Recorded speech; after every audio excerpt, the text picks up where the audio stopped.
Hi అండి. బియ్యం పిండితో కరకరలాడే కారం చిప్స్ చాలా ఈజీగా చేయొచ్చండి. అవి కూడా చాలా టేస్టీగా ఉంటాయి, చాలా క్రంచీగా ఉంటాయి. ఎలా తయారు చేయాలో ఇప్పుడు చూద్దాం. ముందుగా ఒక మిక్సింగ్ బౌల్ తీసుకుని దాంట్లో కప్పు బియ్యం పిండి వేసుకోవాలి.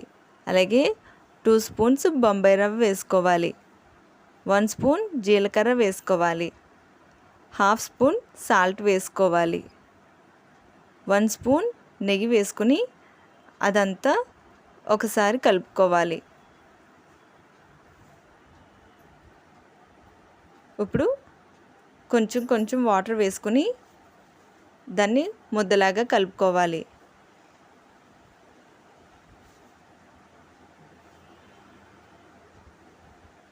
ఆ కలుపుకున్న ముద్దని 2 పార్ట్స్గా డివైడ్ చేసి ఒక ముద్దని బియ్యం పిండిలో ఒత్తుకోవాలి. దాన్ని చపాతీ కింద చేసుకోవాలి.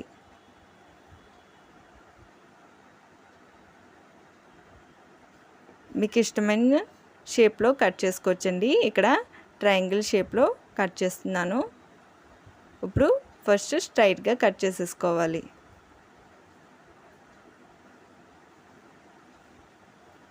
తర్వాత అడ్డంగా కట్ చేసుకోవాలి.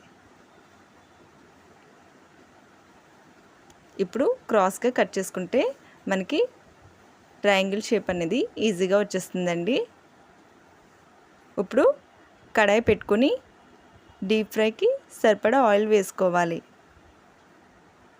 అది హీట్ అవ్విన తర్వాత కట్ చేసిన ఆ ముక్కలన్నీ వేసేయాలి.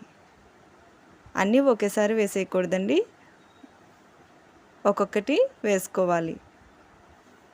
అవి ఫ్రై అవ్విన తర్వాత ఒక బౌల్లోకి తీసేసుకోవాలి. అలాగే మిగిలినవి కూడా వేసుకుని ఫ్రై చేసుకోవాలి. అవి ఫ్రై అయిన తర్వాత అవి కూడా బౌల్లోకి తీసేసుకోవాలి. దాంట్లో కొద్దిగా సాల్ట్ అలాగే కొద్దిగా కారం వేసుకుని అదంతా ఒకసారి కలుపుకోవాలి. ఇప్పుడు బౌల్లోకి సర్వ్ చేసుకుంటే ఎంతో టేస్టీ అయిన బియ్యం పిండితో కరకరలాడే కారం చిప్స్ రెడీ అండి. వీడియో నచ్చితే లైక్ చేసి ఛానల్ని సబ్స్క్రైబ్ చేసుకోండి.